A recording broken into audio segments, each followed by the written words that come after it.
जितने भी तरह के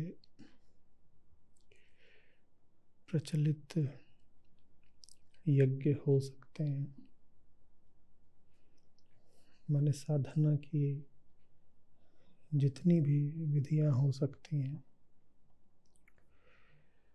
उन सब को चौथे अध्याय के पिछले कई श्लोकों में श्री कृष्ण ने क्रमवार गिनवा दिया।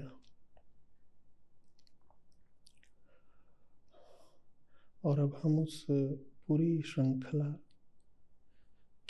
की निष्पत्ति की ओर आए हैं।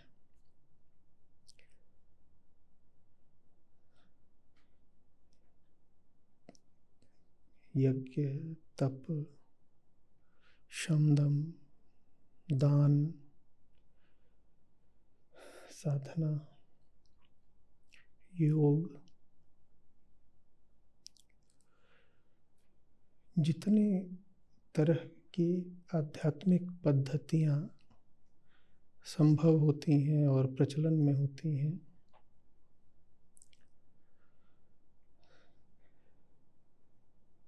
सबको श्री कृष्ण ने कहा कि श्रेष्ठ हैं, सब अच्छी हैं।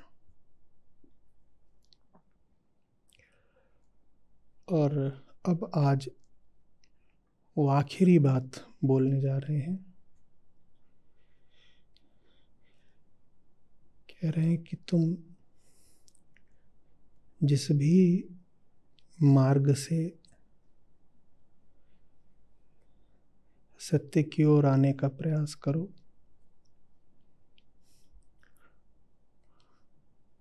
वो सब शुभ ही है। तुमने प्रयास तो करा।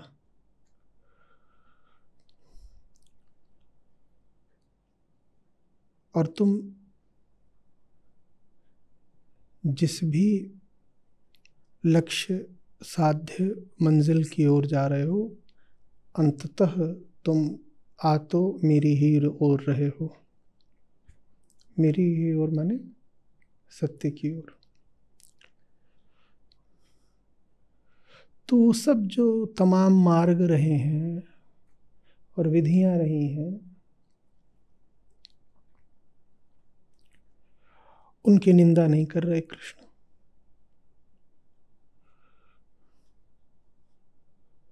वो सबको स्वीकार कर रहे हैं। कृष्ण के यहाँ सबका आलिंगन है। ठीक है, तुम अपने तरीके से ऐसा कर रहे हो, पहुंच तो तुम भी जाओगे। तुम अपने तरीके से वैसा कर रहे हो, काम तो तुम्हारा भी बन जाएगा। अरे सब लोग कुछ ना कुछ कर ही रहे हो। और चौथे अध्याय के इस पूरे प्रकरण से पहले, बहुत पहले वो बोल ही चुके कि देवताओं आदि में भी तुम जिनकी उपासना करते हो, वास्तव में तुम उनके माध्यम से मेरी उपासना करते हो। और उसके आगे की बात भी वो बोल चुके हैं।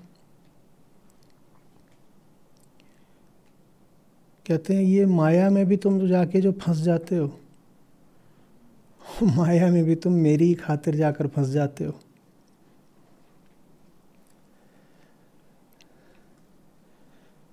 तो अध्यात्म में किसी भी रास्ते को निंदित करके वर्जित नहीं कर दिया जाता। कैसे वर्जित करें? वर्जित करने के लिए बोलना पड़ेगा कि झूठ है। और होता तो सिर्फ सच है, झूठ तो होता नहीं। बहुत जोर से अगर निंदा करनी है तो ये कहना पड़ेगा ना कि बात झूठ है, तभी तो निंदा कर पाओगे। झूठ तो होता नहीं। अद्वैत वेदांत में या तो सच होता है या अवगुंठित सच होता है। घूंघट डाला हुआ, या तो सच होता है, सच का खुला चेहरा, या फिर सच का ढका चेहरा। झूठ तो कहीं होता ही नहीं।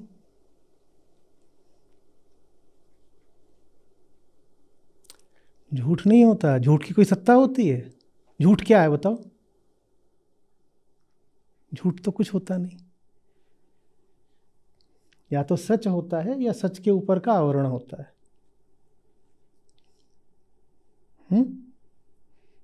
आवरण की भी अपनी तो कोई निजी सत्ता होती नहीं। आवरण क्या है? सच ना हो तो वो फिर आवृत किसको करेगा? गोरी ना हो तो घूंघट किसके मुंह पे है? बांस खड़ा कर रखा, उस पर घूंघट डाल रखा, ऐसा तो होगा नहीं। होगा? तो घूंघट का होना भी सत्य के, सौंदर्य के होने का ही प्रमाण है। जैसे उपनिषद कहते हैं ना, ये सत्य तो है पर उसका जो मुख है वो स्वर्णिम आभा से, स्वर्ण से ढका रहता है, हमें दिखाई नहीं देता। जैसे कहीं अगर बहुत चकाचौंध हो तो कुछ दिखाई पड़ता है क्या? सूरज को कितनी देर तक देख सकते हो? देख सकते हो? कोई बहुत तेज रोशनी हो, उसके पीछे कोई खड़ा हो तो दिखाई देगा? नहीं दिखाई देता। सच भी ऐसा ही है, उसका अपना प्रकाश इतना जबरदस्त है कि उससे आंखें चार नहीं करी जाती। जानकारों ने इसको कहा है स्वगत भेद। वो ऐसा है कि उसके होने के कारण ही वो छिप जाता है। तो वो प्रकट है या छिपा हुआ है? बोले दोनों बातें उसी के भीतर है। स्वगत, स्वगत माने उसी के भीतर है, वो जो भेद है उसी के अंदर। तो जो आवरण भी है वो कहीं बाहर से लाके नहीं डाल दिया गया है। बाहर से लाके डाल दोगे सत्य पे आवरण तो फिर दो सत्य हो गए ना। दो सत्य हो गए, दो सत्ताएं हो गई कि एक ये सत्य है और एक उसके ऊपर लाके क्या डाला गया? आवरण डाला गया। अब दो तो सत्य हो नहीं सकते। तो फिर जो आवरण भी है वो कहाँ से आ रहा है? वो सत्य से ही आ रहा है। और तभी तो कहते हैं ना कि अहंकार की बड़ी मम्मी कौन है? प्रकृति। और मम्मियों की मम्मी कौन है? आत्मा। तो दैहिक स्थूल रूप से तो हम कहते हैं कि अहम प्रकृति से जन्म लेता है, लेकिन और अगर आगे की बात कहनी होगी तो कहना होगा कि अहम आत्मा से ही जन्म लेता है। इसीलिए उसको फिर स्रोत बोलते हैं आत्मा को, उसको परम और प्रथम बोलते हैं। सबसे पहले वही है। सब शुरुआतों, सब आधे से पीछे का अनादि बोलते हैं उसको। वो जो कुछ भी शुरू हुआ है उसी से शुरू हुआ है, स्वयं नहीं शुरू हुआ।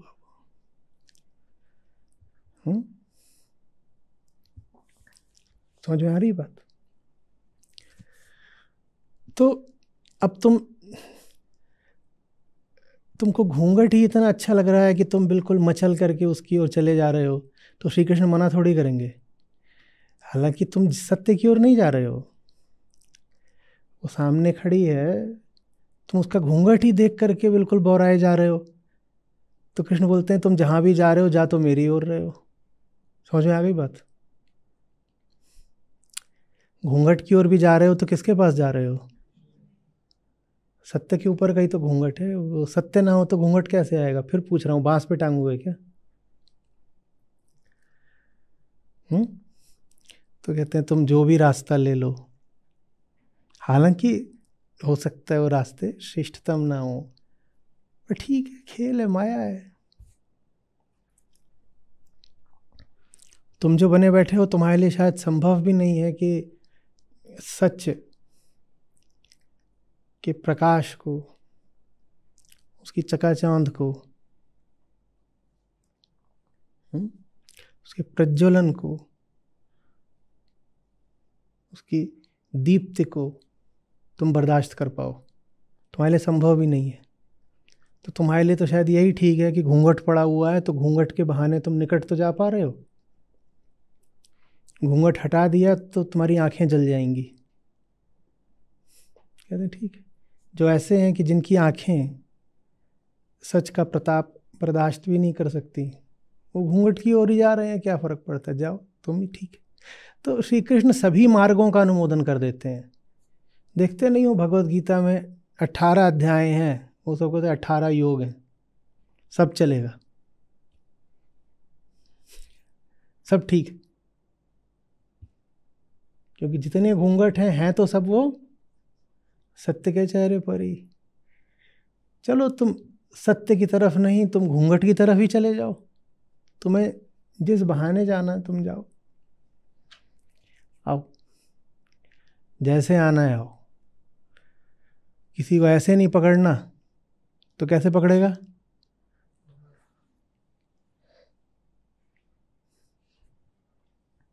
कोई और होगा बिल्कुल धुरंधर, तो वो और ऐसे। अब कोई कहेगा हमारी तो साधना ही पूरी हठ योग की रही है, तो नीचे से टांग उठाएगा और अंगूठे से पकड़ के दिखाएगा। कृष्ण कहते हैं तुम्हें जैसे करना है करो।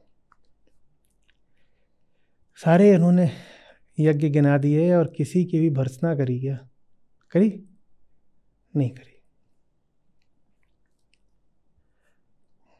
अद्वैत वेदांत में किसी भी मार्ग की निंदा का कोई स्थान नहीं है, क्योंकि दो तल होते हैं। एक वो तल जिस पर हम जीते हैं, जिस पर हमारा भौतिक शारीरिक जीवन है, जिस पर हम व्यवहार करते हैं, देखते हैं, सुनते हैं, इंद्रियगत देहगत हमारा जीवन होता है, उसको बोलते हैं व्यवहारिक तल।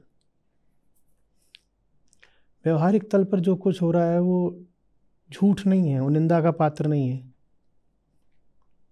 ये बड़ी खूबी है। विश्व में किसी दर्शन ने सत्य को दो तलों पर करके नहीं देखा। देखा अद्वैत वेदांत से भी पहले देखा, माध्यमिक महायान ने देखा, फिर शंकराचार्य ने दो तलों का भी और विस्तार कर दिया, उसे तीन तल बना दिए उन्होंने। तथ्य और सत्य से नीचे कल्पना का तल स्थापित कर दिया, प्रातिभासिक। पर अभी दो तलों की बात कर लें उतना काफ़ी है। तो मान लो दो तल है। ये जो तल है दूसरा माने जो मध्यम तल है, ये व्यवहार का तल है, ये हमारी आपकी रोज़मर्रा की ज़िंदगी का तल है, ये हमारी कामनाओं का तल है। और जो उच्चतम तल है वो किसका है? वो पूर्ण मुक्ति का है, वो निर्गुण का है, निराकार का तल है, वो उसे बोलते हैं पारमार्थिक तल। सुंदरतम बात यह है कि जो व्यवहारिक तल है उसकी निंदा नहीं करी जाती, ठीक वैसे वैसे श्री कृष्ण यहाँ किसी भी मार्ग की निंदा नहीं कर रहे। जो ये मध्यम तल है, इसमें हमारी भावनाएं हैं, हमारे रिश्ते हैं, हमारे सुख दुख हैं, दिन भर की हमारी छोटी छोटी बातें हैं। किसी को कुछ अच्छा लगा, किसी को कुछ अच्छा लगा, किसी का दिल टूट गया, किसी ने आस बांध ली, किसी को किसी फूल की खुशबू भा गई। सुबह उठे आप, एक छोटी चिड़िया दिख गई, बड़ा मज़ा आया, तभी एक बड़ा भारी तोता भी आ गया और मज़ा आ गया। अद्वैत वेदांती नहीं कहता ये सब मिथ्या है, जगन मिथ्या, हटाओ बेकार की बातें। तुम्हें अच्छा सुबह कोई तोता दिख गया तो तुम्हें उसको हटाने की कोई ज़रूरत नहीं है। निर्गुण परम सत्य है, इसका अर्थ सगुण की भर्त्सना नहीं होता। निर्गुण होता है सगुण का दंश निकाल देने के लिए। जीना तो तुम्हें सगुण में ही है। निर्गुण होता है ताकि सगुण में जो जहर होता है वो हट जाए। जियोगे तो सगुण में ही, पर सगुण के साथ आसक्त ना हो जाओ। निर्गुण इसलिए होता है, यही खूबी है वेदांत की। और जब मैं वेदांत कहूँ तो माने अद्वैत वेदांत, क्योंकि वेदांत अद्वैत ही है, वो बाकी सब बातें अपनी जगह है। समझ में आ रही बात? तो अद्वैत की वही बात अभी हमें श्री कृष्ण के रुख में दिखाई देती है। सारे मार्ग गिना दिए और किसी मार्ग को नहीं कहा कि गलत है। और यही करके वो एक के बाद एक अध्याय में भी अर्जुन को जितने तरीके के मार्ग हो सकते हैं सब बताए जा रहे हैं, और किसी को नहीं कह रहे कि गलत है, एकदम नहीं कह रहे गलत है। बोले जैसे चलना चलो अर्जुन।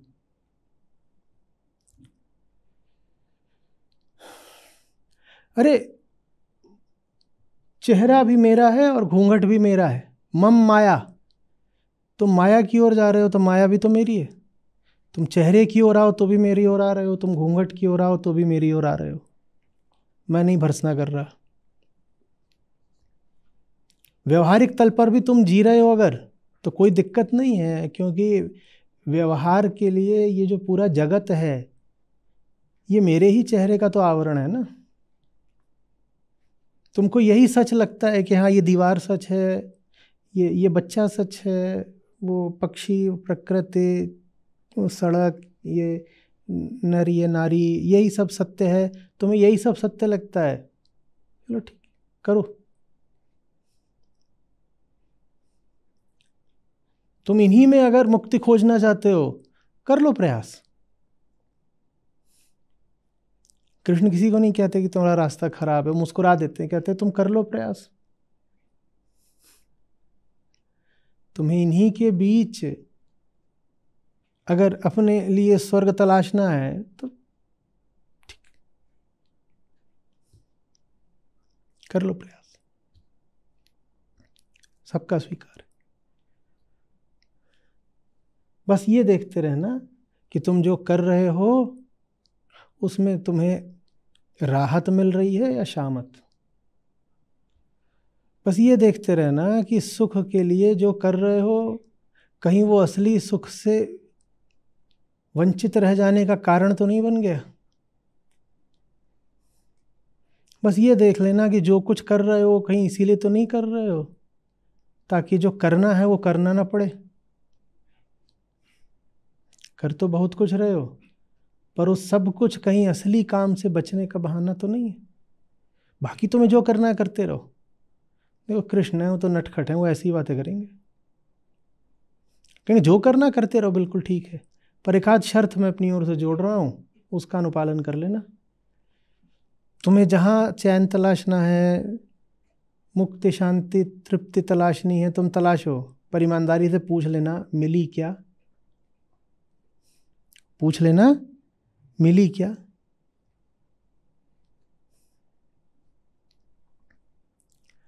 तो कृष्ण के मंदिर में सब आमंत्रित है, वहाँ सबका स्वीकार है। तुम जिस धारा से आ रहे हो, जिस मार्ग से आ रहे हो, जो करना है करो। तुम प्राणों की प्राणों में आहुति देते हो, ठीक है, हाँ। तुम विषयों की इंद्रियों में आहुति देते हो, वो भी ठीक है।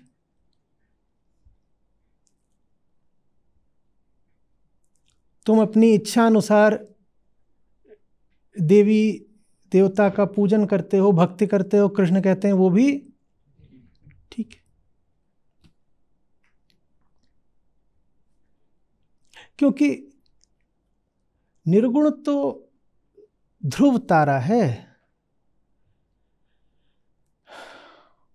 उस तक पहुंचा नहीं जाता, उसको छुआ नहीं जाता, पर उसको देख करके इस सगुण धरती पर दिशा मिल जाती है। ध्रुव तारा इसलिए तो नहीं होता कि ध्रुव तारे पे जाकर बस जाओ, होता है क्या? निर्गुण ध्रुव तारे की तरह है, द पोल स्टार, उस पे जाके बस नहीं जाते, वहां कोई नहीं जाके बैठ जाता, पर उसका होना बहुत जरूरी है। वो होगा तभी इस पृथ्वी पर सही दिशा से चल पाओगे। समझ में आ रही है बात?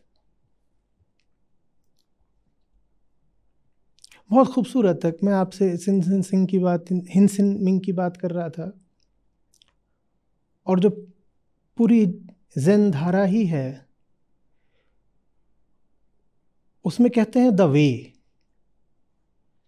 और मैं भी आपसे कहा करता हूं कि मुक्ति कोई बिंदु नहीं है, मुक्ति तो सतत यात्रा है। और आपके साथ थे सुजैन, उन्होंने भी क्या कहा? The way.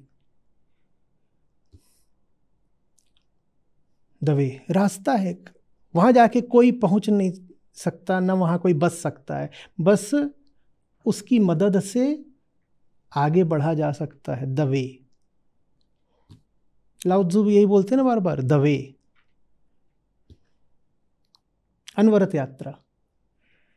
और यात्रा कहाँ करनी है? यात्रा तो सगुण के ही तल पर करनी है, इसी जमीन पर करनी है।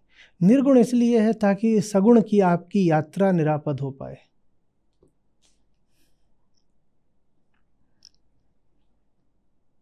समझ में आ रही बात? जीना तो इसी धरती पर है, कोई और लोक नहीं है बाबा।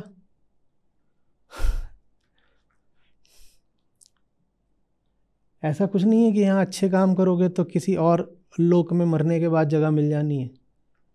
इसी मिट्टी से उठे हो, यहीं वजूद समाप्त हो जाना है।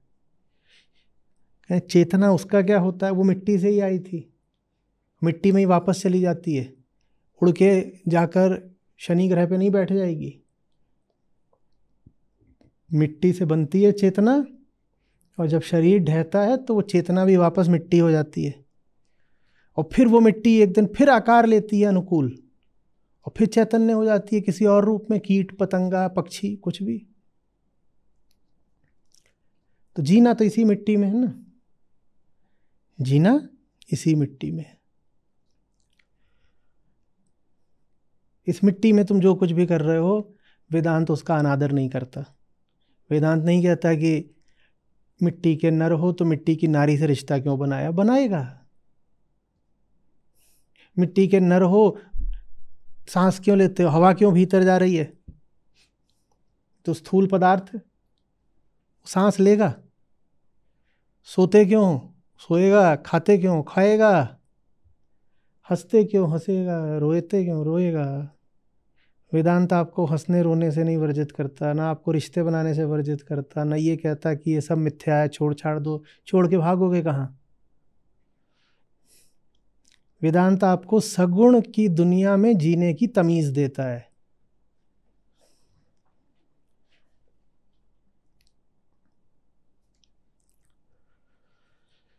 इस दुनिया से आपको काट नहीं देता। लोग डर जाते हैं, बहुत डरते हैं। आप लोग भी बहुत डर जाते हो, हाय हाय पता नहीं क्या होने वाला है, सब छिन जाएगा। छिन क्या जाएगा?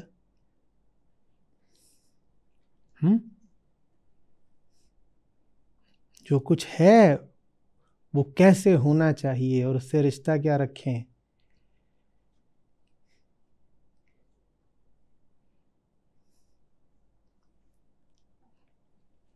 जिंदगी जीना सिखाता है वेदांत। इसलिए दो तल है, व्यवहारिक और पारमार्थिक। पारमार्थिक तल की मदद से व्यवहारिक तल पर जीवन जिया जाता है। स्पष्ट हो रहा है? पारमार्थिक तल पर पहुंचकर वहां पे तंबू नहीं गाड़ा जाता। वो तो निर्गुण का तल है, वहां तंबू कैसे लेके जाओगे? निर्गुण तंबू किसने देखा है? दिखाओ भाई, निर्गुण तंबू कैसा होता है? और निर्गुण तंबू में तुम सो रहे हो, सगुण, गजब हो गया। तल भी निर्गुण का, तंबू भी निर्गुण, और उसमें सगुण झुन्नू सो रहे हैं, और धनिया को और खींच रहे हैं कि अकेले जी नहीं लगता। ये कैसे होगा? तो ये तंबूबाजी सारी कहाँ होनी है? सब सगुण में होना है। पर निर्गुण का आशीर्वाद रहता है तो सगुण जीवन सुगंधित हो जाता है।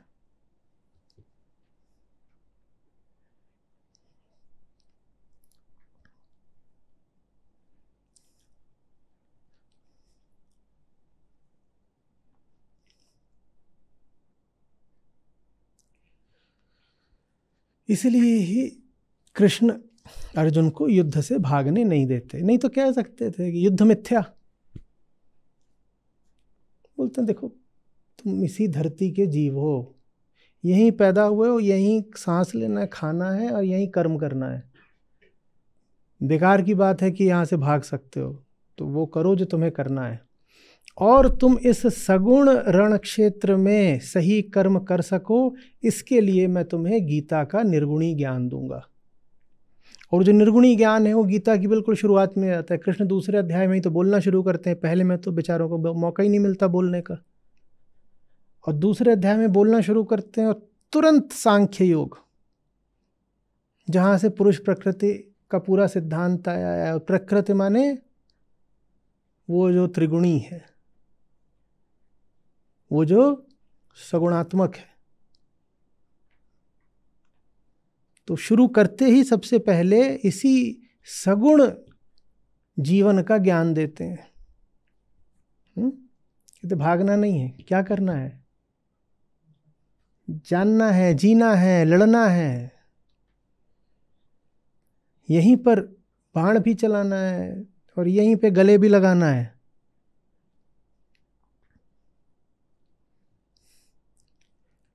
पर इसी धरती पर जीना है, इसका मतलब ये तो नहीं कि जाकर के कीचड़ के गड्ढे में लोट लगा दो कि यहीं पे तो जीना है। निर्गुण इसलिए है ताकि जान पाओ कि फूलों की क्यारी कहाँ है और उससे क्या रिश्ता रखा जाता है, और कीचड़ की दलदल कहाँ है और उससे क्या रिश्ता रखा जाता है। अध्यात्म इसलिए नहीं होता कि पृथ्वी से ऊपर उठ जाओ, अध्यात्म इसलिए होता है ताकि इसी पृथ्वी पर कली में और फूल में और कीचड़ में और धूल में फर्क करने की तमीज सीखो।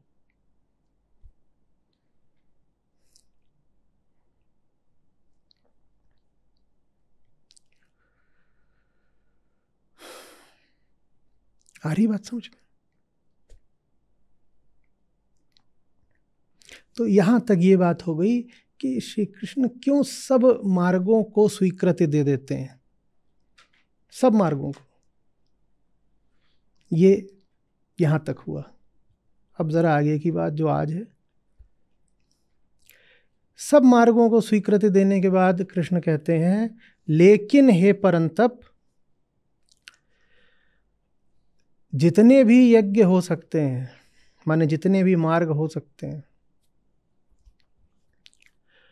उन सब से श्रेष्ठ है ज्ञान यज्ञ।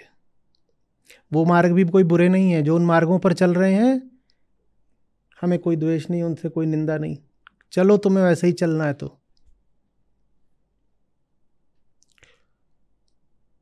तुम घूंघट तक ही पहुंच जाओ, फिर हम तुम्हें बता देंगे घूंघट के पट खोल रहे तो ये पिया मिलेंगे। तुम घूंघट तक तो पहुंचो, लेकिन श्रेष्ठतम जो मार्ग है वो ज्ञान मार्ग है। बाकी तुम्हारी स्वेच्छा है, तुम्हें जिस मार्ग पे चलना है चलो। लेकिन ये जो चौथे अध्याय का 33वां श्लोक है, यहाँ श्री कृष्ण का मत एकदम स्पष्टता से अभिव्यक्त हो जाता है। श्रेष्ठतम मार्ग तो ज्ञान मार्ग ही है।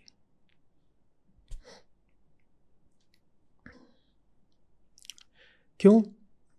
उन्होंने इशारा दे दिया, बोलते जितने भी यज्ञ थे उसमें द्रव्य का स्थान था। द्रव्य माने प्रकृति। बोलते वहां तुम मार्ग बनाना चाह रहे थे द्रव्य के माध्यम से। वो माध्यम ये भी हो सकता है कि द्रव्य की आहुति वगैरह दे रहे, जो भी कर रहे हो, पर तुम मार्ग बना रहे थे द्रव्य का कुछ उपयोग करके।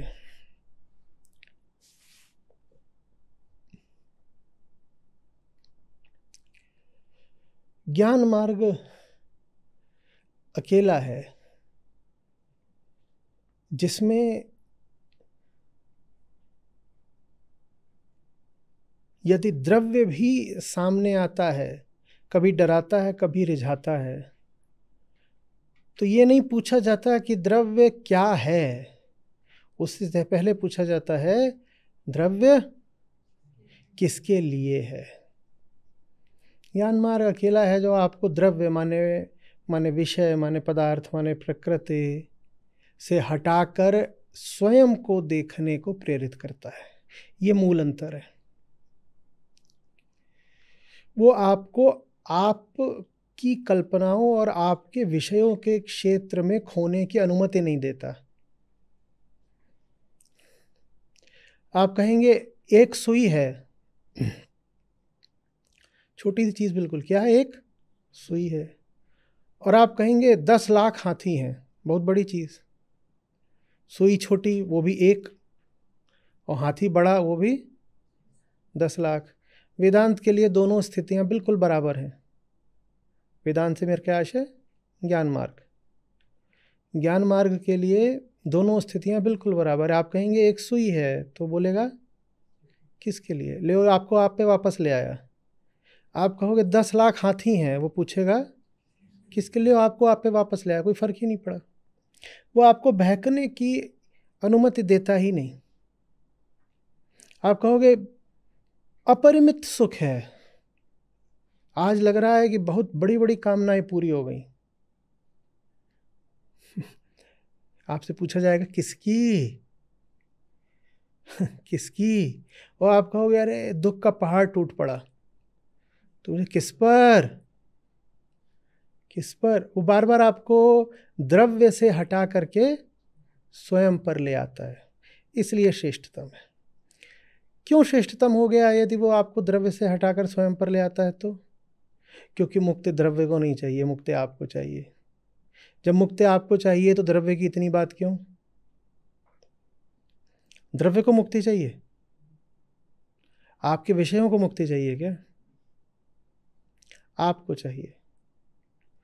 तो जब मुक्ति आपको चाहिए तो वेदांत ये करता है कि आपको आप पर बार बार वापस ले आ देता है। स्वयं को देखो, स्वयं को देखो, अवलोकन करो, अवलोकन करो, अवलोकन करो। इसलिए श्री कृष्ण कह रहे हैं वो मार्ग श्रेष्ठतम है। आगे एक बात और कहते हैं उसके बारे में, कहते हैं वो सब कर्मों को जला देता है। श्लोक में ही उल्लिखित है, वो सब कर्मों को जला देता है, निर्जरा जैसे भस्मीभूत कर देना। क्या आशय है? साधारण कर्म माने वो जो कामना से आया है। कामना माने अहंकार, ठीक है ना? 100 बार हम इसकी बात कर चुके हैं। अहंकार माने अपूर्णता, और अपूर्णता की मजबूरी है कामना। जो अपूर्ण है वो कामना नहीं करेगा तो क्या करेगा? भूखा रोटी रोटी नहीं चिल्लाएगा तो क्या करेगा? है ना? तो आत्मज्ञान का मतलब होता है उसको ही देख लेना जिसको कामना है। कामना जब उठती है तो आपकी जो साधारण वृत्ति होती है वो होती है कामना के विषय को देखने की। आपको कोई चीज है वो बड़ी ललायित कर रही है, तो प्राकृतिक बात क्या होगी? किसको देखो? उस चीज को देखो। ज्ञान मार्ग है जितना कोई चीज आपको अपनी ओर खींचे उतना आप स्वयं में दृढ़ हो जाओ, माने उतना आप अपने आप को देखो। वो चीज चाहती है आप उसको देखो, और आप देखो कि जब वो चाहती है कि आप उसको देखो तो आप कैसे हो जाते हो।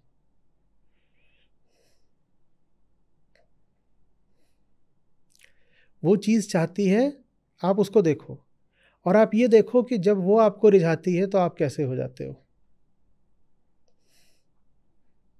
तुरंत आंखें अपनी ओर करो, खासकर जब जगत आपकी आंखों को खींचने को आतुर हो। गालिब का शेर है, वो आपकी एक्टिविटी हो गई आज की। कभी कभार आप भी शेर कहा करिए, मैं ही थोड़ी रातों में शेर लिखता रहूँगा आपके लिए।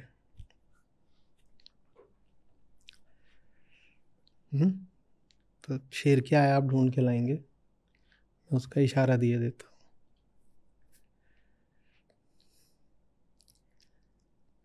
चलो सुनाई देता हूँ। मत पूछ के क्या हाल मेरा तेरे पीछे, ये देख अब आगे खोज लेना।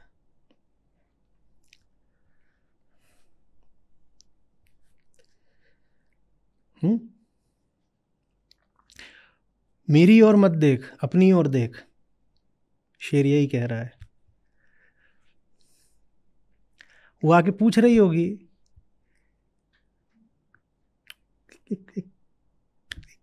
समा तैयार किया जाता है, वो आके पूछ रही होगी मैं तो निकाह करके निकल गई किसी और के साथ, तुम कैसे हो अब? तो शायर कहता है मत पूछ क्या हाल मेरा तेरे पीछे, तू चली गई अब मेरा क्या हाल हुआ है ये मत पूछ, ये देख कि तू मेरे सामने आई है तो तेरे चेहरे का रंग कैसा हो गया है।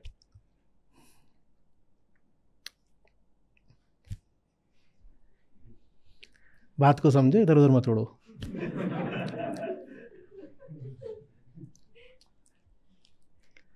समझ आ रही बात? किसी और चीज को देखने की अपेक्षा उस चीज के सामने अपना रंग देख लो ना। वो चीज तो बहुत रंगीन है पर उसके सामने तुम्हारा रंग उड़ जाता है तो मामला गड़बड़ है फिर।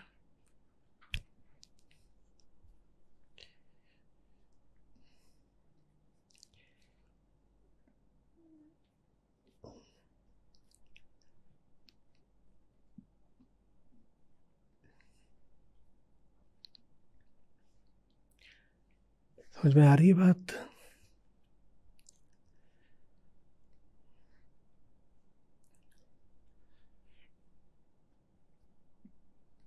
कामना का प्राथमिक संबंध कामना के विषय से नहीं होता है, इसीलिए कामना के विषय को पालो चाहे दबा दो, कामना मिटती नहीं है, क्योंकि उसका संबंध पहला उससे था ही नहीं। अगर कामना का अनिवार्य संबंध, प्राथमिक संबंध कामना के विषय से होता तो उस विषय को पा लेने पे कामना मिट गई होती ना, मिट गई होती ना, मिटती है क्या? और अगर कामना का संबंध कामना के विषय से ही होता तो तुम उस विषय को काट दो, दबा दो, उसके टुकड़े कर दो, तो भी कामना मिट गई होती। मिटती है क्या? माने विषय बाद की बात है, पहली बात क्या है? हम। कामना उससे बाद में संबंधित होगी, पहले मुझसे संबंधित है। इसीलिए विषय बदलते रहते हैं, कामना नहीं बदलती। एक के बाद एक विषय आते जाते रहते हैं, कामना खड़ी रहती है मुंह फाड़े, है मेरा तो अभी चैन तृप्ति संतुष्टि कुछ हुआ नहीं, विषयों की रेल लगी हुई आ रहे जा रहे आ रहे। तो ज्ञान मार्ग कहता है ये पूरी जो द्रव्यात्मक प्रकृति है इसको छोड़ो, क्योंकि तुम्हारी बेचैनी का मूल संबंध इससे है ही नहीं। तुम्हें एक महाशून्य में भी छोड़ दिया जाए तो तुम वहां भी कुछ काम ना कर लोगे, लो कोई विषय ही नहीं है, क्या है चारों तरफ? एक महाशून्य। एक समझ लो जैसे हाइपोथेटिकल वैक्यूम, तुम्हें वहां भी छोड़ दिया जाए, तुम वहां भी कुछ क्या कर लोगे? कामना कर लोगे। अरे विषय जरूरी थोड़ी है कि वहां कहीं बाहर हो शरीर से, खोपड़े के अंदर भी तो हो सकता है। खोपड़े के अंदर ही विषय नचा लोगे, कामना कर लोगे? नहीं नचा लेते। कामना करने के लिए और कामना का पूरा खेल खेलने के लिए जरूरी है क्या कि हाथ में कोई विषय उपलब्धि हो? कुछ नहीं भी उपलब्ध होता तो खोपड़ा कम है क्या? खोपड़ा नचाओ, मौज मनाओ। क्योंकि कामना का पहला रिश्ता विषय से, तो ज्ञान मार्ग इसीलिए भीतर फेंक देता है आपको। बाकी सब मार्गों में बाहर की किसी न किसी चीज से रिश्ता है, तो मार्ग अच्छे हैं पर श्रेष्ठतम ज्ञान मार्ग है। आप बाकी जितने भी तरीके के मार्ग जानते हैं उसमें आप यज्ञ, तप, दान, जप, नाम जप, भक्ति, योग सब जोड़ लीजिए, आप पाएंगे उसमें कहीं ना कहीं कोई विषय मौजूद है। करिए प्रयोग, देख लीजिए। और आप ये कर लीजिए, एक कम्युनिटी पे लिख के डालिएगा कि आप जितने भी तरह के मार्ग जानते हैं उनमें कौन सा विषय मौजूद है। ज्ञान मार्ग अकेला है जिसमें विषय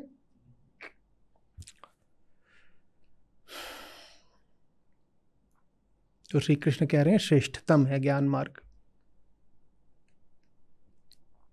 विषय स्थूल भी हो सकता है, सूक्ष्म भी हो सकता है। अब जैसे कोई मार्ग हो सकता है इसमें देह ही एक विषय हो, ऐसा कौन सा मार्ग हुआ उदाहरण के लिए? हठ योग। कोई मार्ग हो सकता है जिसमें आपको बहुत अनुकूल स्थितियां चाहिए और आप उसमें बैठ करके ध्यान की किसी पद्धति से ध्यान लगा रहे हो। अब इसमें भी विषय मौजूद है।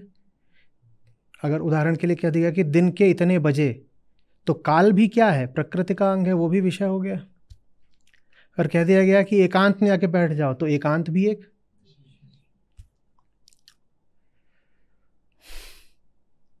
मूर्ति के सामने बैठना है, फंस गए, विषय पर आश्रित हो गए। और इनमें से किसी भी मार्ग को श्री कृष्ण मना नहीं कर रहे, करो। ज्ञान मार्ग अकेला है जो कहता है उसके सामने मैं कैसा हूं, मुझे ये देखना है, मुझे उसको बाद में देखना है, स्वयं को पहले देखना है। ऐसा नहीं कि उसको नहीं देखना, उसको भी देख लेंगे, पर हमें मुक्ति उसकी थोड़ी करानी है। मुक्ति किसकी करानी है? अपनी। तो उसको देखेंगे, उससे पहले खुद को देखेंगे।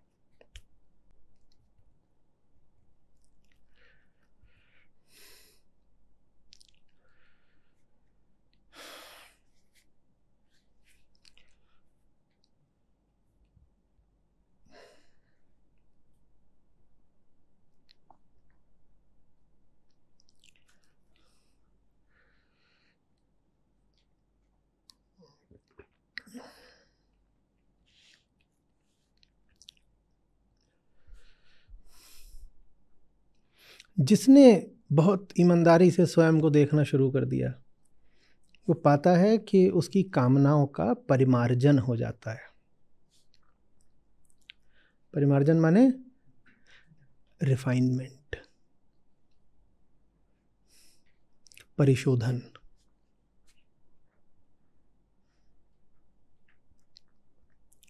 भूलना नहीं, निर्गुण होता है सगुण को छन्नी से छानने के लिए। जीना तो सगुण में ही है। निर्गुण वाले ध्रुव तारे पर उछल के तुम नहीं बैठने वाले। इसीलिए बोला गया है कि आत्मा अप्राप्य है, अचिंत्य है, वो ध्रुव तारा है, उस पर उछल के नहीं बैठ जाओगे। कोई ना बोले कि मैंने पा लिया। मिट्टी के आदमी हो, मिट्टी की तरह रहो।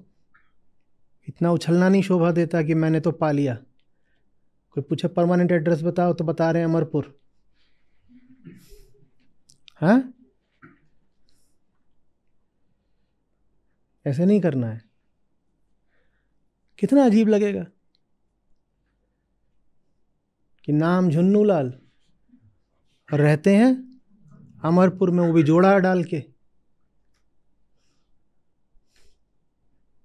निर्गुण तो अद्वैत भी होता है, वहां तुम ये जोड़ा कहां से उठा लाए?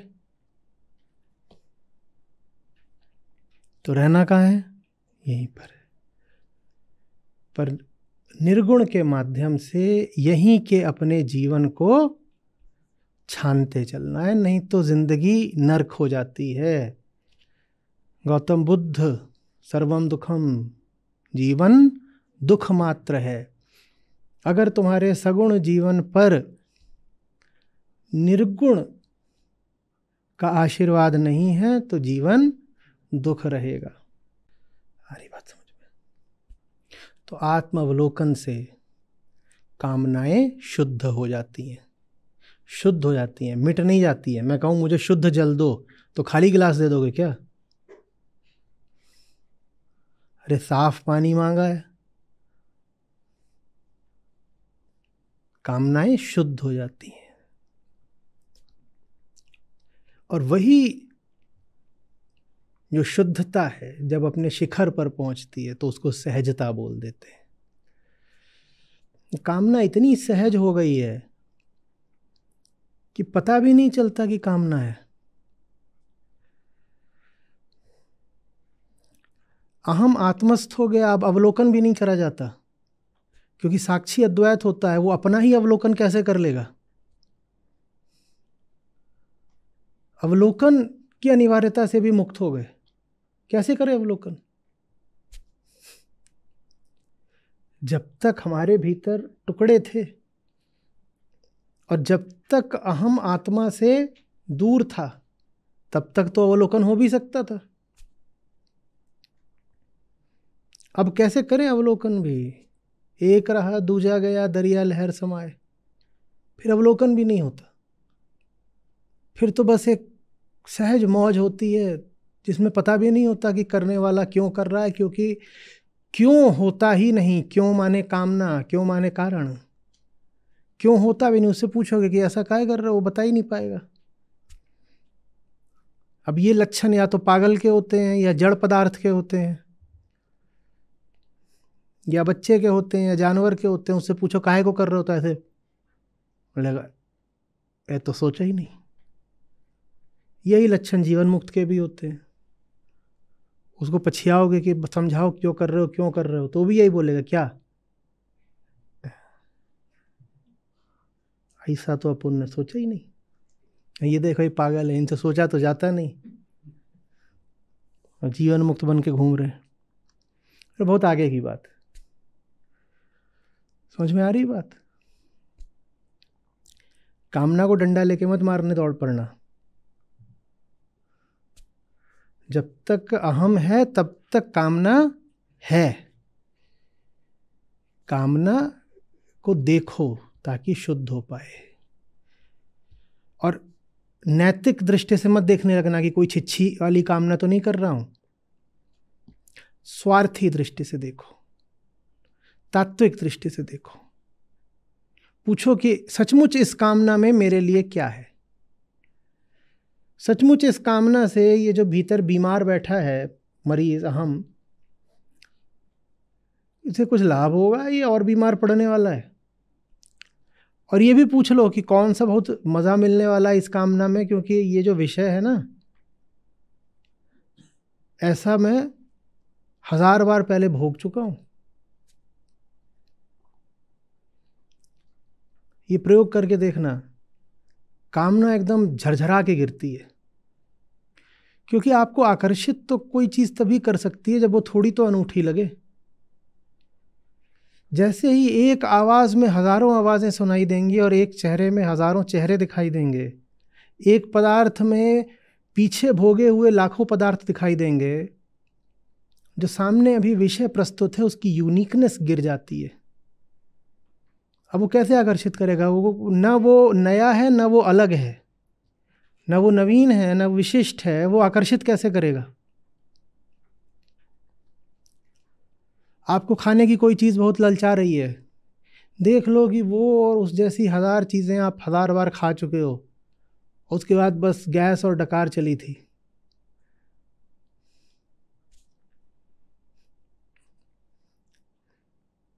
आप युवा हो, कोई नई आवाज़ आपको रिझा रही है, आप देख लो आवाज़ नई बिल्कुल नहीं है। करोड़ों बार आप वो आवाज़ सुन चुके हो, और करोड़ों बार आप उस आवाज़ के बाद रो चुके हो। अब फिर कैसे रीझ सकते हो? ये वही पुरानी आवाज़ है, आज आपको फिर बुला रही है। ये बड़ी मज़ेदार बात है। बौद्ध मत व्यक्तिगत पुनर्जन्म की बात नहीं करता, बिल्कुल एकदम नहीं। वहाँ ऐसा नहीं होता कि एक व्यक्ति जाके अगला जन्म ले लेगा।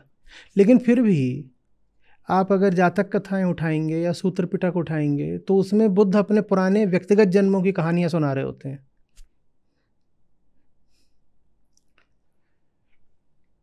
और एक अवसर पर यहाँ तक कहते हैं कि जिसको अपने पुराने जन्म याद नहीं आ गए, वो साधना का अधिकारी भी नहीं हुआ। आशय क्या इस बात से? क्योंकि बौद्ध मत व्यक्तिगत पुनर्जन्म में तो विश्वास रखता ही नहीं। कि पुनर्जन्म किसका? वो तो कहते हैं हम क्या है, शून्य। जो शून्य है वो क्या पुनर्जन्म लेगा? है ही नहीं, तो पुनर्जन्म कहाँ से लेगा? लेकिन फिर भी वो कहते हैं कि जिसको अपने पुराने सारे, उनके पास लोग आते थे जब, तो कहा जाता है कई बार शर्त रख देते थे, बोलते थे तू यहाँ बैठ और अपने पुराने जन्म याद कर, और जब तुझे तेरे पुराने जन्म याद आ जाएंगे तब हम तुझे भिक्खु बनाएंगे। मतलब क्या है इस बात का? मतलब यही है कि तू देख कि आज तेरे साथ जो हो रहा है वो तेरे साथ अतीत में करोड़ों बार हो चुका है, करोड़ों बार हो चुका है। और जब अतीत में करोड़ों बार हो रहा था, तब तू अतीत में करोड़ों बार मेरे जैसे बुद्धों के पास भी गया था। जब अतीत में सब कुछ करोड़ों बार हो चुका है, तो तू जो आज मेरे सामने आके बैठा है, ऐसे ही तू अतीत में भी करोड़ों बुद्धों के पास करोड़ों बार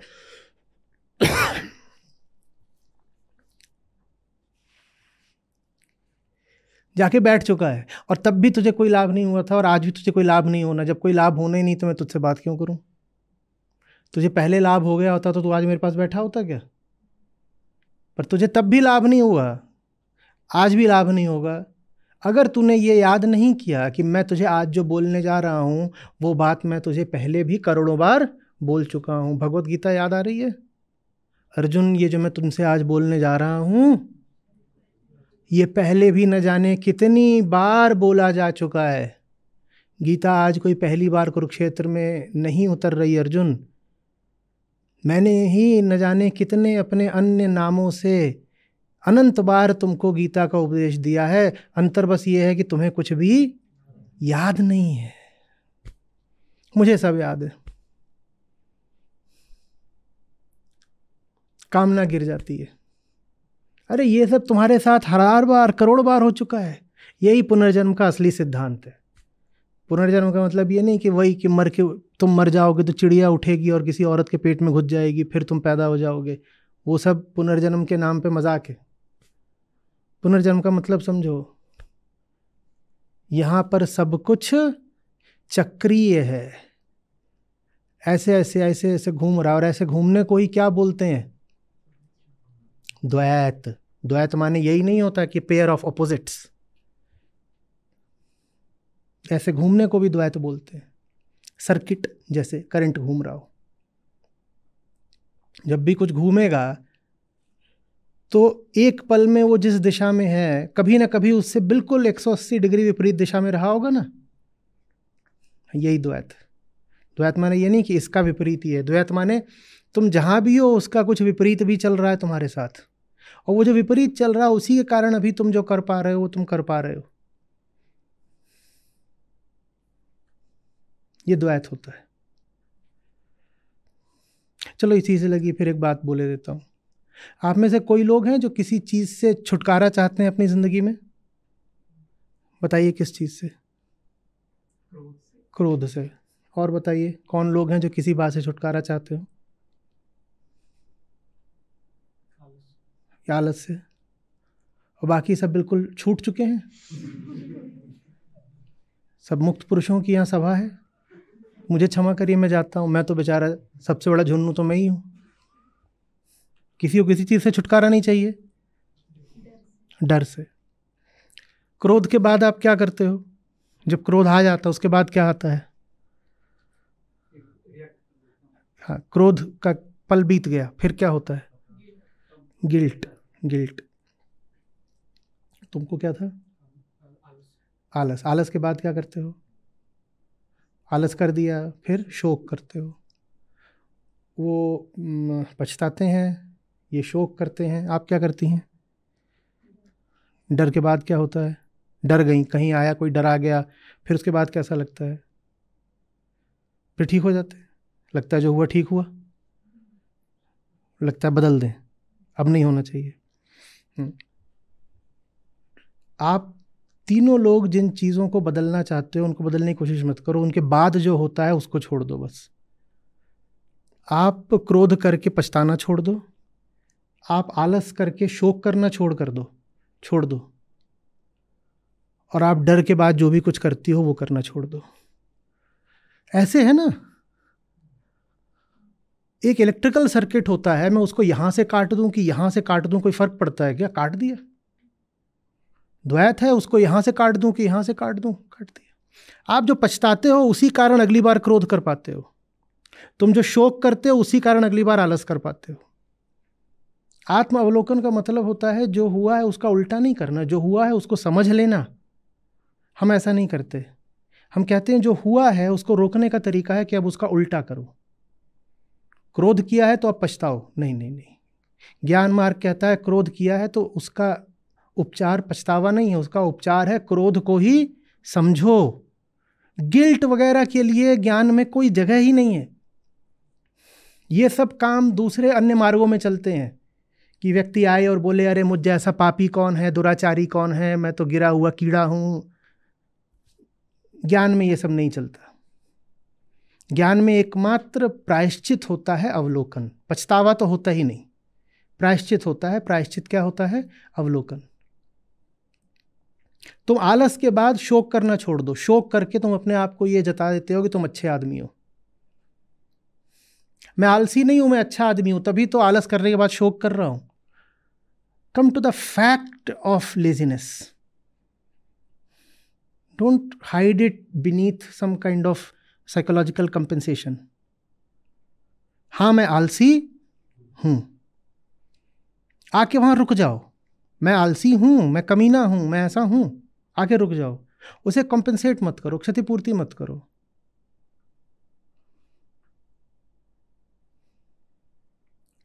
समझ में आ रही है बात? जितना किसी चीज की क्षतिपूर्ति करोगे तुम, उतना आधार तैयार कर रहे हो कि वही चीज अब दोबारा होगी। वो चलेगा। अभी जब यहां जाते हैं ऐसे, तो टेंजेंट किधर को है? नीचे को है। और इधर आते हो तो अब टेंजेंट, यही द्वैत है। द्वैत माने ऑपोजिट नहीं है, द्वैत माने सर्कल। इसीलिए भव चक्र बोलते हैं। ये जो द्वैतात्मक जीवन है हमारा, इसे भव चक्र बोला जाता है। यही द्वैत है।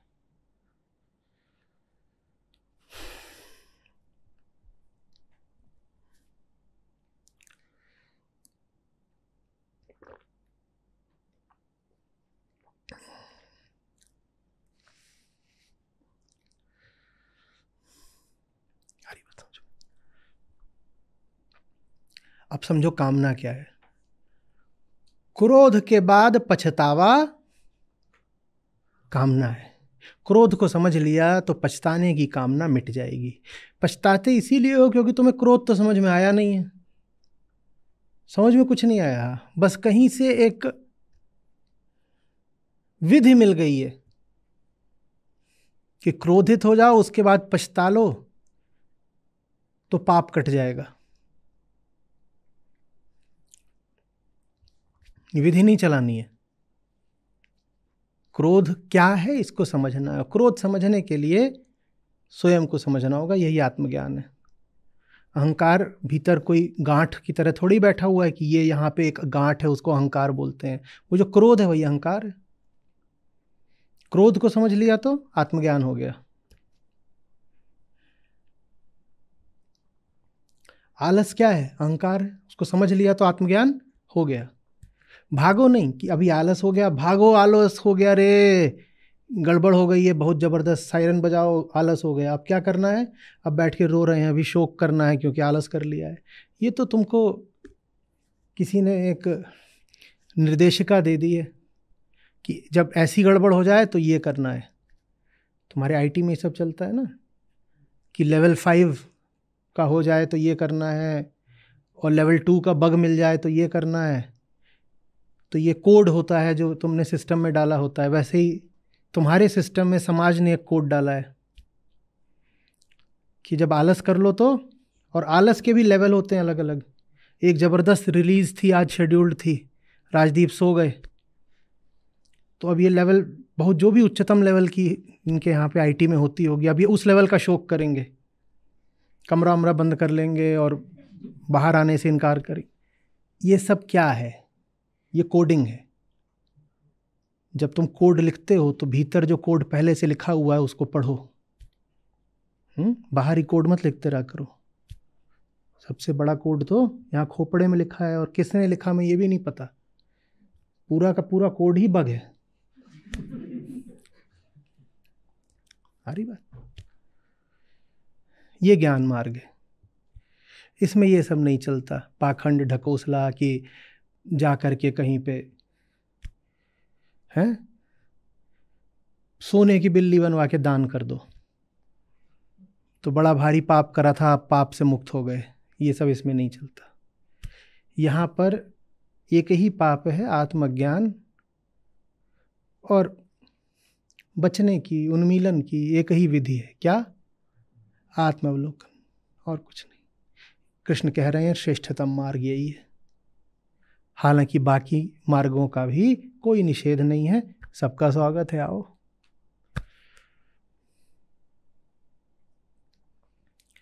कोई आदमी गलती कर दे, छोटी बात है, गौर इस पर करना कि वो गलती के बाद क्या करता है। पाखंडी की पहचान ये होगी कि वो गलती के बाद गलती को नहीं देखेगा, वो गलती के बाद गलती के निशान, चिन्ह, प्रमाण, अवशेष मिटाने की कोशिश करेगा। वो किसी न किसी तरीके से गलती को वैध ठहराने की कोशिश करेगा। ये आदमी गलत है। और गलत का भी एक ही अर्थ होता है, क्या? इसका अहंकार आत्ममुखी, इसका इरादा ही नहीं है सुधरने का। ये अपनी नालायकी को नालायकी मानना ही नहीं चाहता, कुछ ना कुछ इधर उधर की बातें कर रहा है। गलती करने पे हम सबका अधिकार है, जो गलती ना करे उसको थप्पड़ मारो। कुछ ना कुछ इसने फरेब करा है, हो ही नहीं सकता। पहली गलती तो वही कर दी थी, क्या? वो जो पैदा हुए थे। तुम इतने ही गलती प्रूफ होते तो पैदा काहे को होते? और जब पैदा हो गए हो, गलती नहीं करो तो ये तो संभव नहीं है। बहुत सावधान रहना उन लोगों से जो कहते हैं कि वो गलतियां नहीं करते।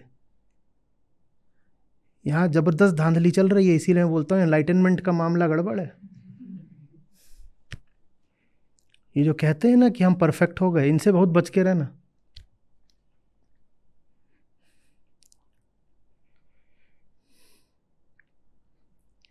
गलती के बाद क्या करते हो ये आवश्यक है।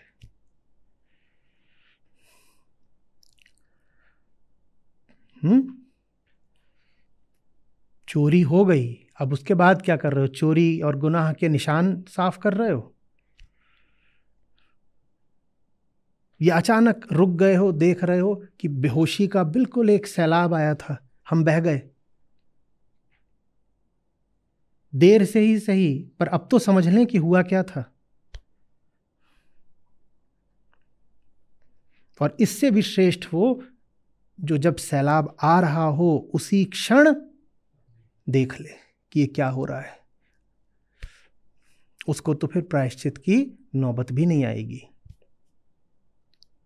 पर यदि बह भी गए तो कोई बड़ा गुनाह नहीं कर दिया, इंसान पैदा हुए हो, गलतियां होंगी।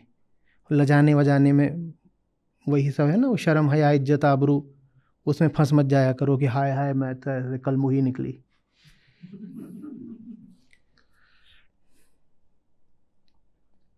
ऐसे नहीं करते। समझो, समझो क्या हुआ, ठीक है?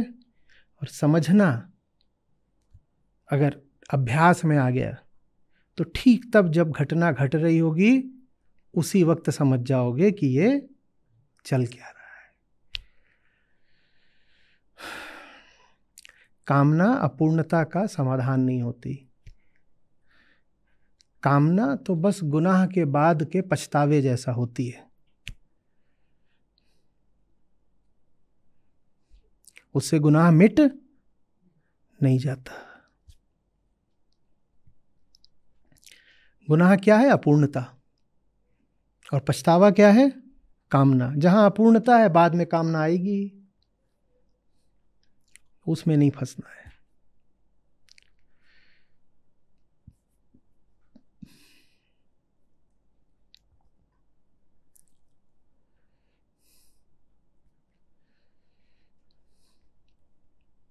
और ये बहुत बहुत मस्त सूत्र है ज्ञान का, अच्छे से याद रखना।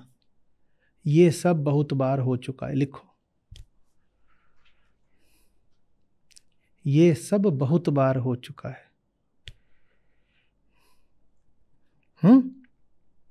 पुनर्जन्म की भाषा में इसको बोलूं, लिखोगे? और कितनी बार मरना है, ये है पुनर्जन्म का सूत्र। लोग मुझे बहुत गरियाते हैं, कहते हैं देखो हिंदू धर्म खराब कर रहा है, पुनर्जन्म नहीं मानता। मैं कह रहा हूं मैं मानता नहीं मानता ये बात की बात है, तुम पुनर्जन्म नहीं जानते। पुनर्जन्म एक बहुत विशिष्ट सिद्धांत है और तुमने उसको बिगाड़ कर, विकृत करके रख दिया है। तुमने पुनर्जन्म क्या बना दिया है?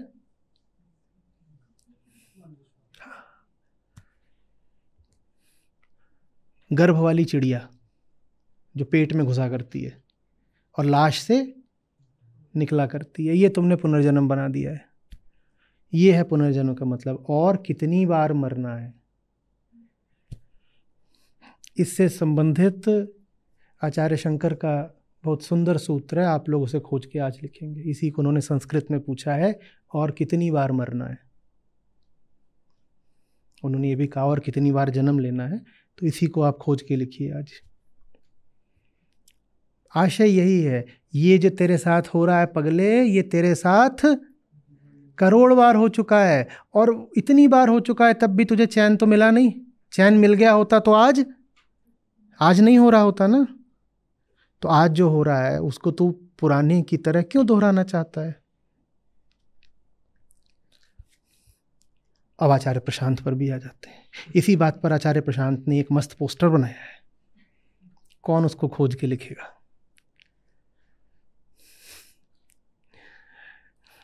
चलो इशारा दिए देते हैं। क्यों उठे हो आज सुबह?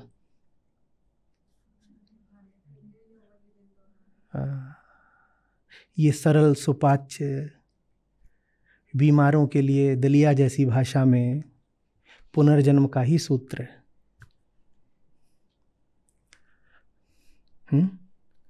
क्यों उठे हो आज सुबह? पुराना दिन दोहराने के लिए या नई सुबह लाने के लिए? यही है पुनर्जन्म। शोक बोला था ना तुमने, शोक को जैसे षड रिपु होते हैं जिन्हें दोष माना जाता है, शोक भी एक दोष है। ज्ञानी के सामने जाके छाती पीटोगे तो वो तुमको कोई अच्छा आदमी नहीं मान लेगा इससे।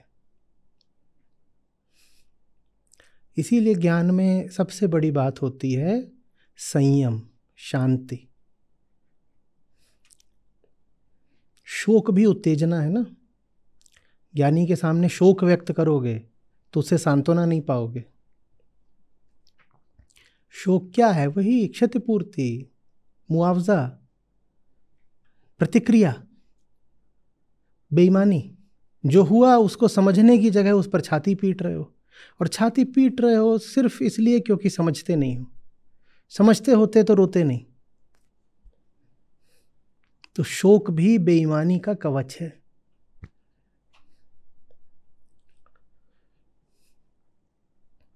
जैसे काम, क्रोध, मद, मोह ये सब दोष होते हैं ना, वैसे ही वेदांत में शोक भी एक दोष कहा गया है। शोक भी दोष है, क्योंकि अपने आप को शोकाकुल दिखाकर तुम अपने आप को अच्छा होने का प्रमाण पत्र दे देते हो। देखो मैंने आलस करा, फिर मैंने, तो आलस से ज्यादा खतरनाक ये शोक है।